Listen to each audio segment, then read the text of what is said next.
அஸ்ஸலாமு அலைக்கும். வணக்கம் நண்பர்களே. நம்ம இன்றைக்கி மைக்ரோசாஃப்ட் எக்ஸலில் பேஜ் லேஅவுட்டில் இந்த மார்ஜின்ங்கிற கமாண்டை பற்றி பார்ப்போம். மார்ஜின் எப்படி செட் பண்ணுறது. இப்போ நீங்கள் ஒரு டாக்குமெண்ட் ஒன்று டைப் பண்ணி வச்சுருக்கீங்க, ஏதோ ஒரு டேபிள் ஒன்று க்ரியேட் பண்ணி வச்சுருக்கீங்க, அதை பிரிண்ட் அவுட் எடுக்க போகிறீங்க. பிரிண்ட் அவுட் எடுக்கும் போது எனக்கு எல்லா காலமும் கரெக்டாக அந்த பிரிண்டிங்கில் A4 பேப்பரில் பிரிண்ட் ஆகணும். இப்போ எக்ஸாம்பிளுக்கு நான் ஒரு டேட்டாஸ் என்ட்ரி பண்ணி வச்சுருக்கேன். இந்த என்ட்ரி பண்ணியிருக்க டேட்டாவில் பாருங்கள், இந்த லாஸ்ட்டு மொத்தம் எத்தனை காலம் இருக்குன்னா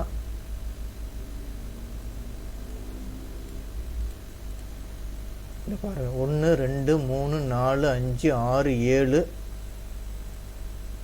மொத்தம் 7 8 காலம் இருக்குது. அது 1 2 3 4 5 6 7 8 காலம் இருக்குது. ஓகேங்களா? மொத்தம் 8 காலம் இந்த நான் ஒரு டேபிள் ஒன்று க்ரியேட் பண்ணி வச்சுருக்கேன். இப்போ ஆக்சுவலாக இங்கே மொத்தம் 7 காலம் தான் பிரிண்டிங்கில் வருது. இந்த டாட் வந்துருக்கு பாருங்கள். இந்த டாட் இருக்குது பார்த்தீங்களா? ரைட் சைடில் டாட்டு காட்டுது பாருங்கள். டாட்டு இந்த டாட்டு மொத்தம் 7 காலம் மட்டும் தான் பிரிண்டிங்கில் எடுத்துக்குது. இந்த ஒரு காலம் பிரிண்டிங்கில் வரமாட்டேங்குது. இந்த ஒரே ஒரு காலம் ஜென்டருங்கிறது ஒரு காலம் எனக்கு பிரிண்டிங்கில் வரமாட்டேங்குது. ஓகேங்களா? இப்போ மொத்தம் 7 காலம் தான் பிரிண்டிங்கில் வருது. அது எப்படி பார்க்குறதுனா, நீங்கள் இந்த மார்ஜினை ஜஸ்ட்டு கிளிக் பண்ணுங்கள். அதாவது பேஜ் லேஅவுட் ஃபஸ்ட்டு என்ன இருக்குது? ஹோம் இருக்குது, ரெண்டாவது இன்சர்ட் இருக்குது, மூணாவது பேஜ் லேஅவுட்டில் இந்த மார்ஜின் ஒரு காலம் ஒன்று இருக்குது. மார்ஜின் ஒரு கமாண்ட் ஒன்று இருக்குது. இந்த கமாண்ட் அப்படி கிளிக் பண்ணிங்கன்னா அதில் இந்த இருக்குது பாருங்கள். இதில் ஒரு சில ஸ்டைல்லாம் கொடுத்துருக்காங்க. நார்மல் கொடுத்துருக்காங்க. இப்போ நார்மலில் தான் இருக்குது. இப்போ நார்மல் சூஸ் பண்ணியிருக்காங்க. வைடு இருக்குது, அதே மாதிரி நேரம் இருக்குது. இப்போ எனக்கு என்ன செய்யணும், எனக்கு ஒரு A4 பேப்பரில் இந்த நம்ம இந்த எக்ஸல் நம்ம என்ன பார்க்குறோமோ அந்த அத்தனை காலமும் ஒரு A4 பேப்பரில் எனக்கு பிரிண்டிங்கில் வரணும். ஓகேங்களா? அப்போ எப்படி செட் பண்ணுறதுன்னா, அந்த இருக்கு பாருங்கள், கஸ்டம் மார்ஜின் கொடுத்து பாருங்கள். இந்த இருக்குது கீழே பார்த்தீங்களா? கஸ்டம் மார்ஜின் கொடுத்தீங்கன்னா இந்த மாதிரி ஒரு டயலாக் பாக்ஸ் ஒன்று வரும். இந்த டயலாக் பாக்ஸில் போய் நீங்கள் இந்த பிரிண்ட் ப்ரீ கொடுத்து பார்த்தீங்கன்னா தெரியும் உங்களுக்கு எத்தனை காலம் பிரிண்டிங்கில் வரப்போகுது, இந்த ஃபுல்லாக வருதா இல்லை ஏதாச்சும் கட் ஆகுதுன்னு பார்த்துக்கலாம். அதில் இந்த பிரிண்ட் ப்ரீன்னு இருக்குது பாருங்கள். இந்த பிரிண்ட் ப்ரீன்னு கொடுத்தீங்கன்னா இதில் உங்களுக்கு உடனே காட்டும். உங்களுக்கு இந்த பாருங்கள் 1 2 3 4 5 6 7 காலம் தான் காட்டுது. ஓகேங்களா? ஒரே ஒரு காலம் மிஸ்ஸிங்கில் இருக்குது. மொத்தம் 8 காலம் க்ரியேட் பண்ணியிருக்கோம். அதில் எனக்கு 7 காலம் மட்டும்தான் எனக்கு பிரிண்டிங்கில் வரும். இப்போ பிரிண்ட் கொடுத்துட்டு வச்சிங்களேன், இந்த 7 காலம் மட்டும்தான் வரும். அப்போ என்ன செய்யும், ஒரே ஒரு காலம் மட்டும் கட் ஆகுது. ஜென்டருங்கிற ஒரு காலம் மட்டும் கட் ஆகுது. அப்போ அதையும் இந்த சீட்டோட எனக்கு ஆட் பண்ணணும். அப்போ அந்த மாதிரி சுச்சுவேஷனில் நீங்கள் என்ன செய்யலாம், பேக் போயிடுங்க. இந்த பேக் கொடுத்துருங்க. இப்போ பேக் கொடுத்துட்டு இப்போ திருப்பி போய் இந்த பேஜ் லேஅவுட்டில் இந்த மார்ஜினை செட் பண்ணுங்கள். மார்ஜின் ஜஸ்ட்டு கிளிக் பண்ணிவிட்டு கஸ்டம் மார்ஜின் கொடுத்துங்க.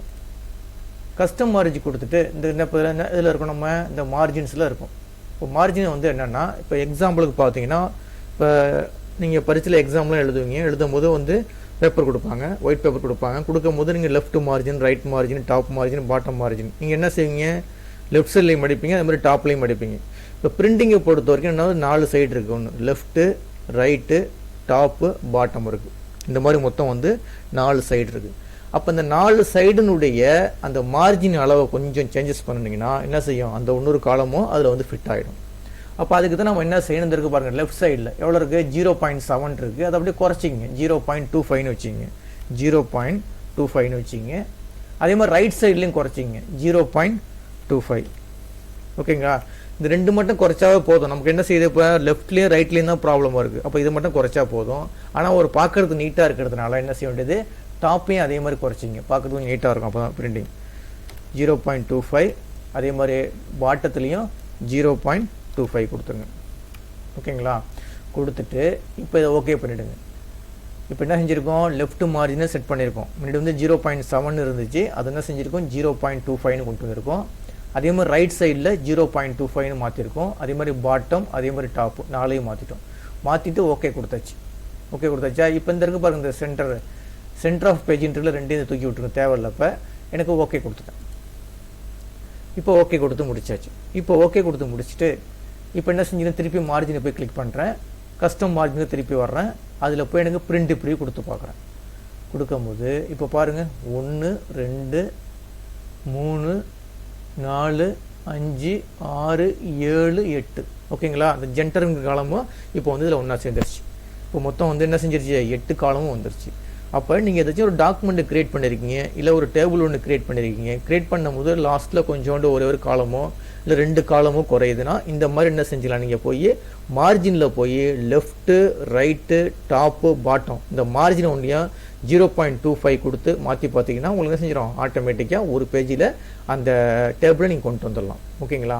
அப்புறம் இங்கே பாருங்களேன், அதாவது பேப்பரில் வந்து ஒரு சைடு அப்படி ஒதுங்கிடுச்சு பாருங்கள், லெஃப்ட் சைடில் அதிகமாக ஒதுங்கிடுச்சு, ரைட் சைடில் இந்த மாதிரி இருக்குது. அப்போ கொஞ்சம் நவத்துறதுன்னு நவத்திக்கலாம். அதுக்கு தான் என்ன ஆப்ஷன்னா திருப்பி பேக் போயிடுங்க.